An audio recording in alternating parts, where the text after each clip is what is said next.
كذلك احنا الاشكال كثير عندنا وقلت كان في عديد من المناسبات احنا اليد لا توجع مع انه مشابه حتى لو على مستوى الولايات هي الفرقه ونسبه البطاله في الفرقه الاعلى يتبع على مستوى الولايات والفرقه ما اعرفش يدير السؤال انا نزرع على الفرقه الوحيده تقريبا مع الامتياز الا من جهاز فانا مصدر جنائي في الشيء هذا لقد له اشواط من الجديد لا بتقول كل هو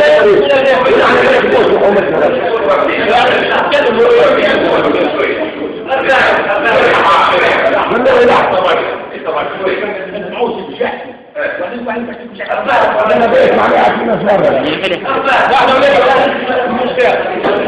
مش عندك تعريف مواليد الفصول الدستوريه بتاع عمرنا يقول لك في فلوس كل تحت لحظه بس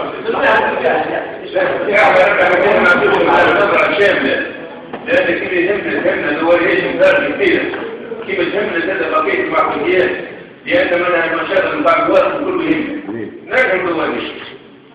دول هيش الكثافة السكانية موجودة في الدول هيش يمكن أعلى كثافة السكانية حتى في الجمهورية وليش منها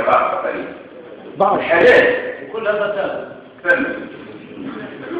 التوكيل كل ذيك ما أرطاب عربية يقول ترى أعلى نسبة خارجات عن الفرقة في دور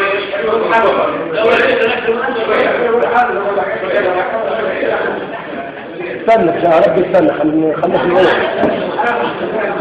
كمل سيد رويل احكي يعني في الثورة هذيك كان مش تعرف اللي عنده اخت دخل فيها حتى على معمل اللي عنده دماغ يعني حاكم عسل بدون عسل ونحن بطالة لو كان السنة اللي عامل شيء عنده ولاد عمره جمعة انا راني سيد رويل أعلى كثافة السكانية على مستوى الولاية الموجودة عندنا في الدول. الولاية بالله نوسع وبال لا حد يحب الشرطة ساعة يحكي احنا ما نطلقناش نسمعوا للآخر بعد لو كل واحد ياخذ كلمة واحدة ما كان لازم كل واحد باش يتكلم يعمل فرنسيس باش نفهموا بعض شوي لا كل واحد عنده تعريف كل نحن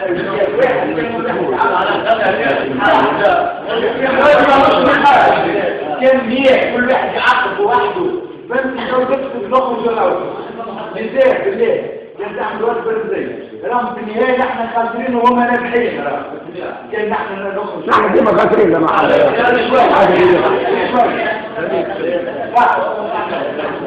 اسمع نحن راح نسمعوا لله سلعنا ما اقتنع بيه من بعد نحن نسيرون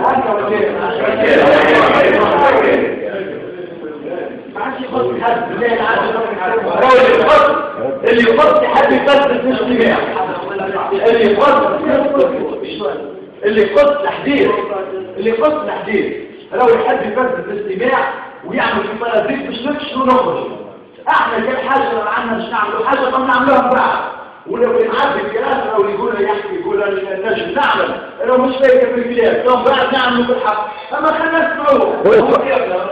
لا نسمعوه هاي خليه يحكي اسكت خلينا نسمع ما نقولها نسمع انت كده نسمعوه بعد كل واحد خلي الادم وسع اهل الرجل الديمقراطيه